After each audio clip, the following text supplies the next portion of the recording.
maybe you were able to get into it a little bit, but I want you to think about things that you have been doing, places that you have gone that you really don't enjoy.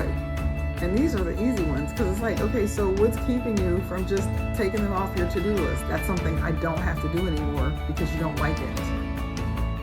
And I'll tell you, it may sound really simple, but it's an empowering thing when you give yourself permission to discontinue doing something that was serving you no purpose in the first place.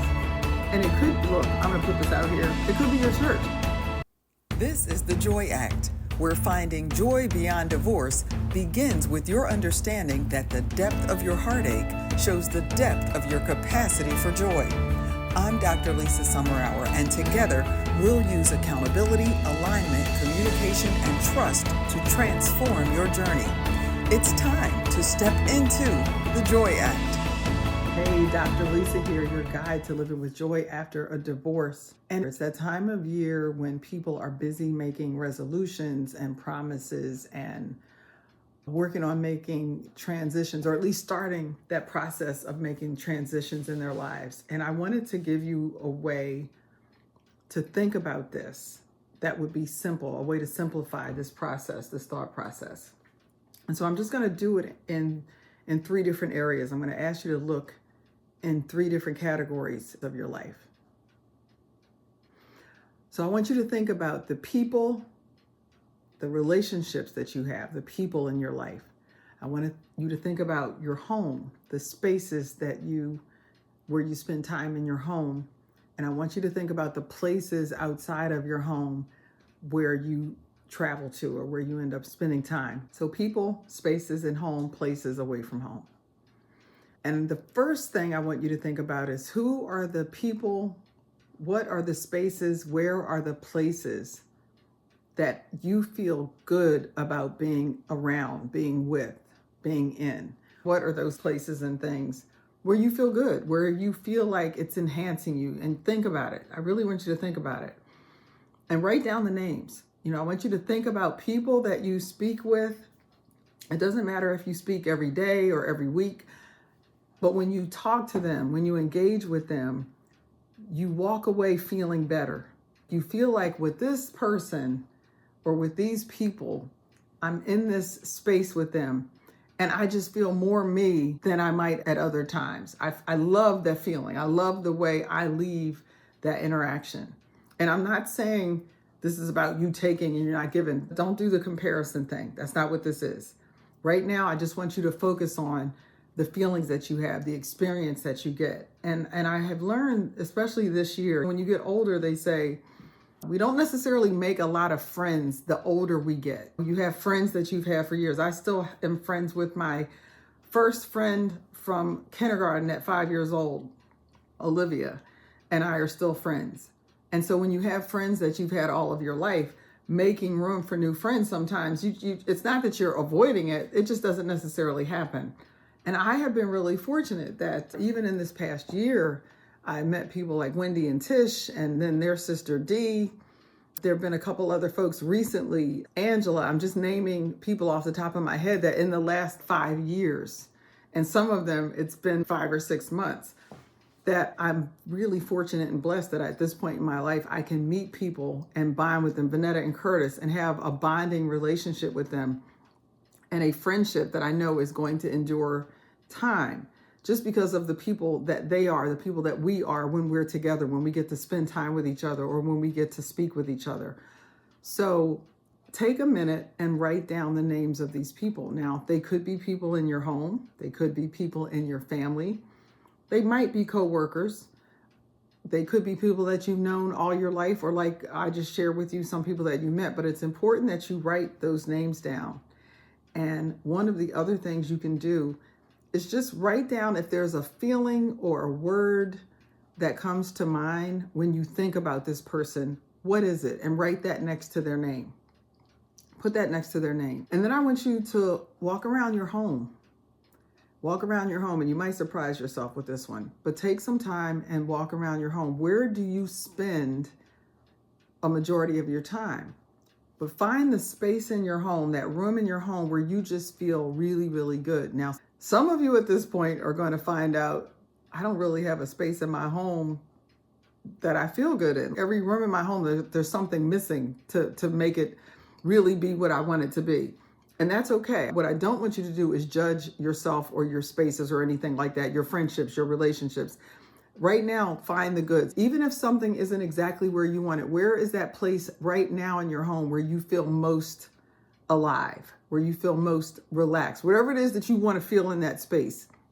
What space gives that to you? And then I want you to write again, what is it about that space that has you feeling good, and how does it leave you feeling? What is the feeling that you get? Is it calming? Does it remind you of something from your past that just makes you feel warm and fuzzy? Does it take the cares of the day away when you're in that space? You know, some people can enter, like my bedroom right now. When I walk into my bedroom, I just have a calm feeling. And it also takes me back to a vacation from a couple of years ago when I was in Germany. I typically don't like white walls. Like my walls are usually painted some color. Having neutral colors was a challenge. White walls was just the only reason my walls were ever white is because that was the primer. But I was in Germany in an apartment, and the walls were a really creamy white with black trim. And I woke up the second day I was there and I thought, this space feels so good. And I came home and I painted my walls that color. And it just so happened that that year, Home Depot's color of the year was something called blank canvas. And that's the color that I painted my walls and my ceilings. And so that space for me not only feels like this calming, soothing space, but it also reminds me of that particular vacation where I took a train from Germany into Paris and spent time hitting a fabric store while I was in Germany. It just brings back all of those wonderful memories. So I want you to think about that space in your home. And if you need to walk around and sit in a room for a minute just to remind yourself, then do that. And write down that space in your home and what it leaves you feeling. How do you feel in that space? What does it remind you of? Why do you like being in that room? And then the third thing is spaces outside of your home. Now, it could be your yard, but I'm hoping it's something a little further away. For me, it is the safari park. I just fell in love with the safari park. One year, my sister got me an annual membership to the safari park, and it became one of my favorite places to go. I will take people there. I love going by myself. And I think that's one of the things that's really important to me, to have a space that I can go and spend hours or an entire day walking around, and I'm always going to see something different and experience something different. I can take the train around and look at the animals. I have a favorite place I go to sit and have lunch at the end of my time there. And I've taken my laptop and done some writing. I've taken a book and done some reading. All of that can happen in this one space. So that's one of the places that I really enjoy going. I want you to think of some place. It may be some place that you can drive to that you like spending time. Or think about it. Is it the home of a good friend, where whenever you're there, there's a feeling that you have. There's something about this space that just makes you feel good to be there, good to be alive, okay? So you've taken some time and you've listed the people, the spaces, and the places that enhance your life. Because the reason this is important is because I really want you to tap into how this makes you feel. I want you to tap into your gut. I want you to get not so much in the left side of your brain. I want you to flip over into the right side, but I want you to take it down in your heart, your gut, because I want you to tap into how those people, spaces, and places leave you feeling. Because once you can tap into that, it positions you to be able to recreate it, right? And to identify it or to recognize it when it's happening, and to really pay attention when it's not happening. And that's where we're going to go next. So now I want you to think about people, spaces, and places that leave you feeling bad, uncomfortable, less than, disrespected, not being considerate, all of the negative things, all of those bad things. And you have to be honest with yourself. Sometimes this is challenging because we don't like to believe that we have invited people into our lives and allowed people to stay in our lives who don't have our best interest at heart.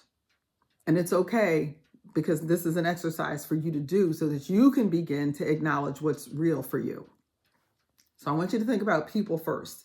And this could be family, friends, neighbors, coworkers. I left a job last year. I have removed certain people from my life because of this kind of an exercise. And so if you are working someplace where you are feeling less than, where you are berated, where you are not being appreciated, where you don't even get the courtesy that, just common courtesies, you're actually disrespected very often. And it's done in a forum where other people are hearing it and nobody speaks up. Be really honest with yourself and write down the person's name and one or two of those experiences. And this may not be, oh, it only happened one time and they apologize. I'm not talking about that. I want you to really be honest with yourself about identifying a pattern of behavior, a pattern of treatment that you have continued to experience, that you have been tolerating. And I want you to do this. I want you not to beat up on yourself and not to make yourself feel horrible about tolerating it, because there's probably a reason that you've tolerated it. And if it's a job, the reason very likely could be money. This is your source of income and you can't necessarily afford to lose that. But what's going to be empowering for you is to be able to say to yourself, this is not acceptable behavior, and I understand why I'm continuing to tolerate it, but it won't happen indefinitely. Okay? So the first part was acknowledging that it's happening. 2, you know why you're tolerating it. And 3, you give yourself permission to say and empower yourself to go, but it's not going to go on forever. And that way you have communicated to yourself, we're not going to pretend this isn't happening. Thanks for watching. I hope you're enjoying this episode. I wanted to take just a minute and share something with you. There is one question that I get asked more often than any other question, and that's, how do you navigate the difficult journey of a divorce? And that's exactly why I wrote Divorce is Not a Destination. So if you're a woman who is going through a divorce right now, you've been through one recently, or you think divorce might be on the horizon, I wrote Divorce is Not a Destination specifically with you in mind. I wanted to give you practical tools on learning how to communicate better with yourself, with your children if you have any, and even with your ex as you're going through this process. I also wanted to share with you the importance of having a support team and identifying who the right people are for you to build and nurture the support team that's going to best serve you. And finally, I wanted to introduce you to or explain to you the loss cycle. And those are the emotional stages that we go through when we're going through a divorce. I wanted you to be able to put a name to what it is that you're feeling and know that everything that you're experiencing is perfectly normal for what's happening to you right now. So if you are ready to start your healing journey, get a copy of Divorce is Not a Destination. You can order one at my website, divorceisnotadestination.com, or go to Amazon, Barnes & Nobles, or check with your local bookstore. Now, let's get back to this episode. We're not going to be gaslighted or pretend that it's good, because it's not. And we are going to empower ourselves to figure out a way to do something different, to change it. Because right now, if you are paying a mortgage or a car note or have children or whatever your situation is that you need that money, then just upping and quitting your job may not be the smartest thing for you to do. But what this allows you to do, especially with something like a job, is when you go through that process I just shared, I'm identifying what's going on. I'm recognizing that it's not healthy. It's not good. I don't deserve to be treated like this by anyone, but it won't happen indefinitely. It opens up a pathway in your brain to start looking for solutions. So when you write this down, I'm going to give you a couple right now. And it's things you can look into. You can look into what would unemployment look like if you got fired from the job. I've told people all the time, don't quit a job if you can get fired from the job. If you're a consultant, newsflash, you aren't an employee, so you're not going to technically get fired anyway. If you are a business owner and you are basically your own employee, you can fire yourself if you need to. Newsflash, You can fire yourself and figure out, what does unemployment look like? I just talked to someone the last couple of days. We've been talking about Social Security benefits. I had another conversation with someone else this morning. If you're over 62, your Social Security benefits are available to you. And I'm giving you these ideas right now because I want you to start generating what other options for income actually exist for you. Rachel Rogers, in one of her books, I think it's We Should All Be Millionaires, has a 10-day, $10,000 challenge. And it challenges you to sit down and think of, how can I make money with something I have available or a service I can offer today? Sometimes you could be so focused on that negativity and just trying to get through another day of dealing with it that you don't leave any mental or emotional bandwidth for you to brainstorm and be innovative about what other options you can actually create for yourself. So I'm asking you, as you're doing this exercise, put a little note or a column over there to say, you know what? I need to start brainstorming because I am working in an environment that is not good for my health. It's not good for me psychologically, emotionally. You may be having physical issues around the place that you're working or the people that you're working with. And this now gives you, and it actually empowers you because you literally right now are giving yourself permission to think of other options. So that's the relationship. So what we just went through, these are the relationships in your life that are not serving you. They're not serving you. And again, I don't want somebody to do this counter. Oh, this is selfish. Block all of that foolishness out of your head, because let me tell you something. You've built a successful career, checked all the right boxes, but after divorce, why does it feel like everything is falling apart? Searching for answers online at 2 a.m., it will not bring you peace. Neither will pretending you're fine when inside you're anything but. I remember those feelings, the exhaustion, the anxiety, and the frustration from feeling stuck. It seemed like no matter what I did, I could not figure out a way to move past the pain. If you are dealing with a divorce while you're also managing your career, I've been there. Things didn't get better for me until I stopped waiting for time to heal me and I took control of my own healing. And that's how this came about. That's why I designed the 4 essential steps to creating joy after a difficult divorce. It's a masterclass for accomplished women just like you who are ready to move forward. It's time to break the cycle. Imagine waking up feeling lighter, knowing exactly what to do next, and rediscovering your joy, not just surviving, but thriving. In this masterclass, you'll learn the biggest mistakes that keep you stuck in divorce pain, why traditional recovery methods don't always work for high-achieving women, and the 4 essential steps to rebuilding your confidence and joy. Give yourself permission to stop reliving the past and start designing the future you deserve. Register today. If you are not serving and servicing yourself first, you won't have anything left for anybody else that's worth anything. And I think we mistakenly think that we should just keep giving and giving and giving. You can't give from an empty cup. And if you're not filling your cup and you're not surrounding yourself with people who are able to reciprocate, you end up with an empty, dried out cup that you're trying to pour from. So this isn't an either or. This is this segment of your circumstance where you intentionally take time to care for yourself, to provide for yourself, to be aware of and attentive when it comes to the things that you are needing, the things that you are lacking, and the things that you have, right? So you're taking inventory right now. This is the assess part. In my ACT, A.A.C.T, and the accountability, one of the first things you do is assess. So we're assessing right now. So we've assessed the people in your life who may not be the best relationships that you have. Matter of fact, let me just put out, they're not healthy relationships. They're not good relationships. You're in relationship with them for reasons other than this makes me feel good. And one thing I shared with someone years ago, a client that I was working with who hated her job. She said, I hate going into this job. And what I found out from asking questions was she had a training coming up that her company was paying for. I said, what do you think the value of that training would be if you had to pay for it? And she said, oh, I'm sure several $1,000s. I said, are you going to get anything from that training that'll benefit you outside of that job?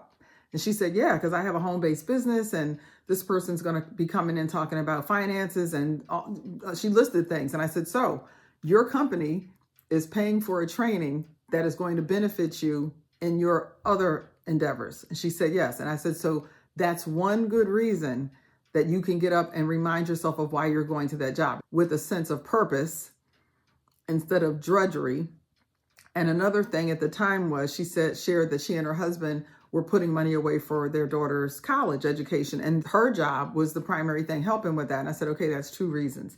So if you do have that job that you're going to every day, and the reason this is important is because I want you to figure out a way that it's not so emotionally taxing that you don't end up having physical ramifications to going someplace. Look, it's discombobulating to get up and almost masochistic to get up every day and go, I hate my job, and then to make yourself go into it. To get up every day and go, these people that I work with make me ill, and then to take yourself there. Why are we doing this to ourselves? And so you need to find real, I don't want you to BS yourself, but you need to find real, tangible reasons why going in makes sense. And for some of you, it will only be because I'm getting paid. So take that and go, and what am I using the money for? It's paying for food for the family. It's paying my mortgage or my rent. It's making sure the bills are paid, the lights on, the water's on, all of that. And if that's the reason, give yourself a list so that you can see, okay, this is why I'm doing it. I'm not crazy. I'm not going in someplace to be made to feel bad for no reason. So I spent a lot of time on the people because the people thing is real. The relationship thing is real. Second thing, spaces in your home. Do another walk around your home. Are there rooms? Is there a room in your home that when you go in, you're like, I just don't like how I feel in this space? Is there a room like that? I have one right around the corner. It was our guest bathroom. It was just horrible. It's been horrible since we moved in. It didn't make it to the top of the list. It wasn't the priority yet until it was. But I used to open the door to go in there if we had company, and I'd go in there to clean it or whatever. And I would open the door and just almost out loud, I hate this room. I used to actually say, I want to roll a grenade in here and just blow this room up. And so if you have a space like that in your home, it's okay to identify the space. I think what I like about this exercise is it is a way for us to not pretend that what is isn't, or to act like we don't see it. I'm just going to ignore it. We don't have to ignore things because they're unpleasant. Matter of fact, you're going to feel better when you can identify what these things are and know that you can put a plan in place to deal with it at some point in time. Because it's better, I think, anyway, to say, don't like this space, excuse me. And I started actually in my head designing and finding pictures of what I wanted this to look like. I actually found a bathtub.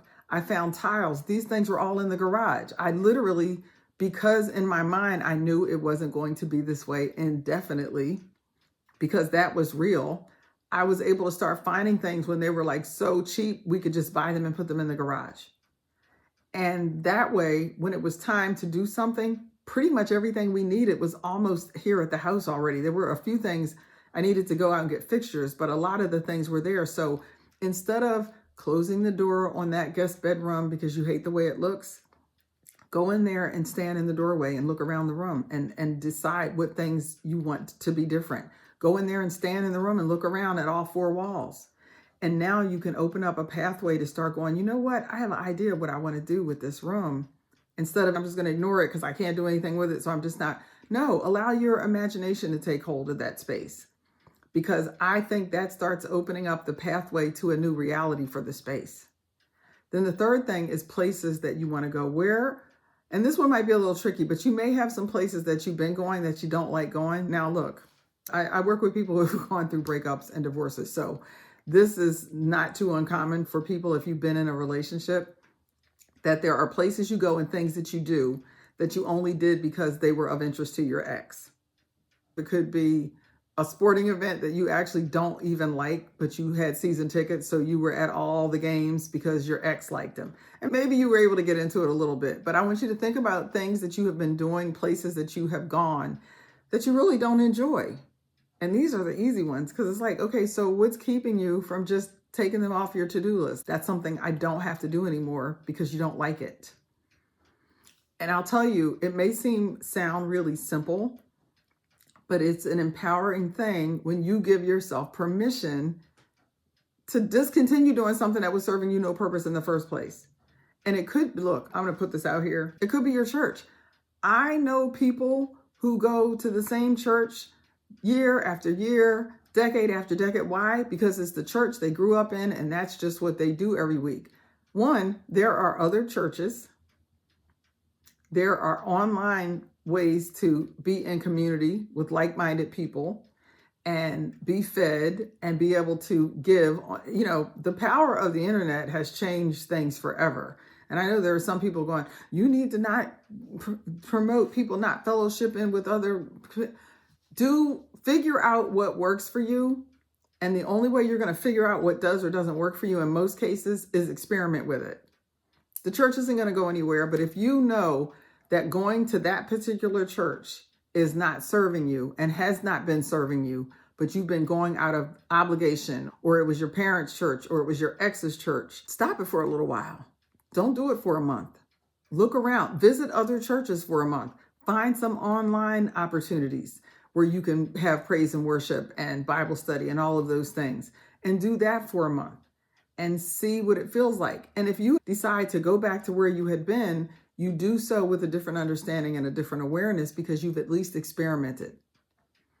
But if you realize, oh my gosh, I feel so much more alive. I feel so much more connected to people. I feel so much more supported than where I had been going.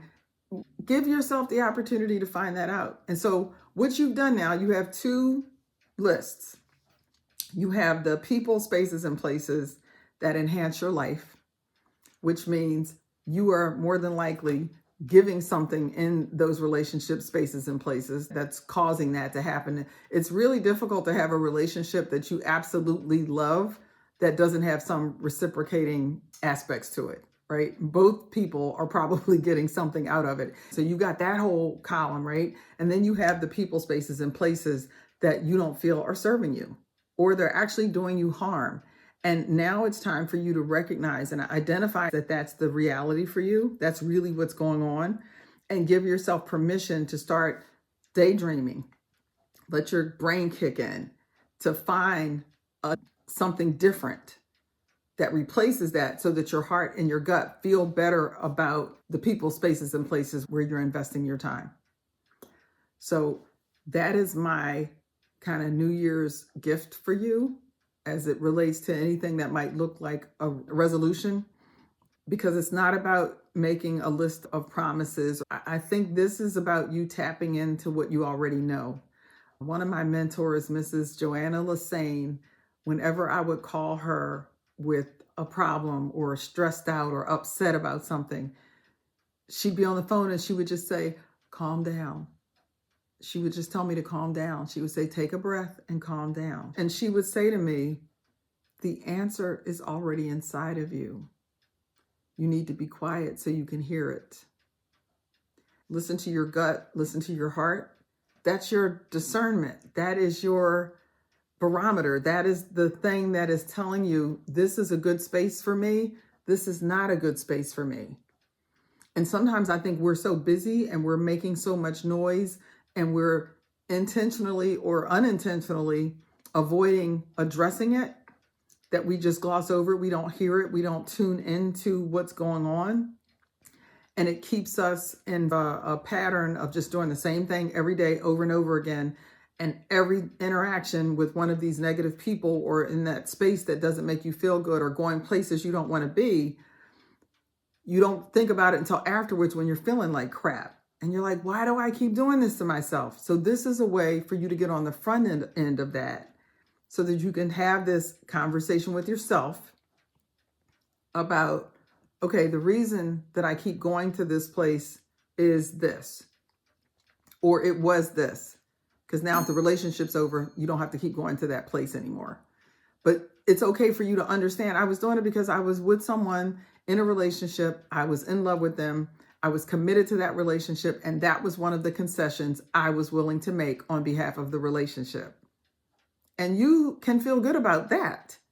And you can also feel good about telling yourself, and now I don't have to do that anymore.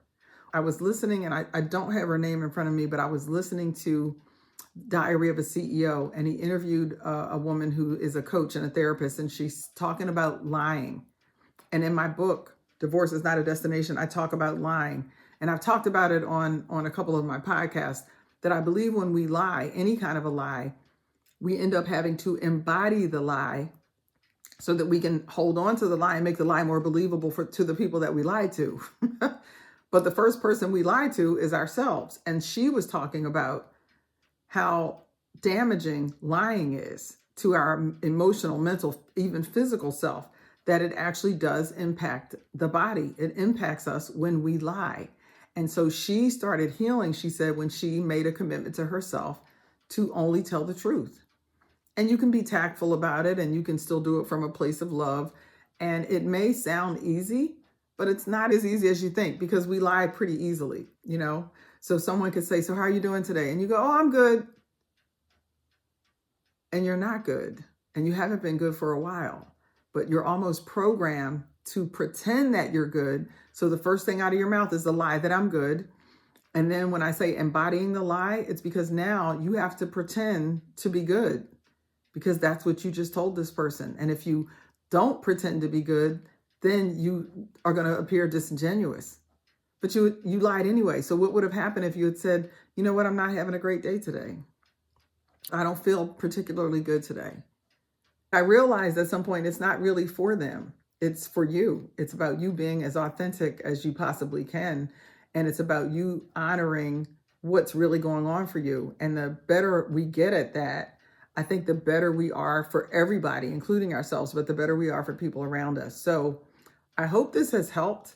If you can just, to keep this simple, what people, places, and spaces do I feel like enhance my life, make me feel like the best version of myself? And then what are the people, spaces, and places where I feel less than, where I don't feel like I have the ability or the energy to contribute in a way that I want to, because I feel like something about this space, this person, this place that I'm in is not really good for me. And if it's not good for me, then it's going to be difficult for me to keep showing up at my best without it at some point just draining me and making me feel exhausted. And then that kind of leads to resentment and all sorts of other things. So if you can do that for yourself over the next couple of days, let's just start that list, and then give yourself permission to be creative about how you start making those changes, so that you are dealing more with the people, spaces, and places that are life enhancing for you, and you're dealing less in those areas that are just draining you and they are not serving you. Happy New Year, everybody.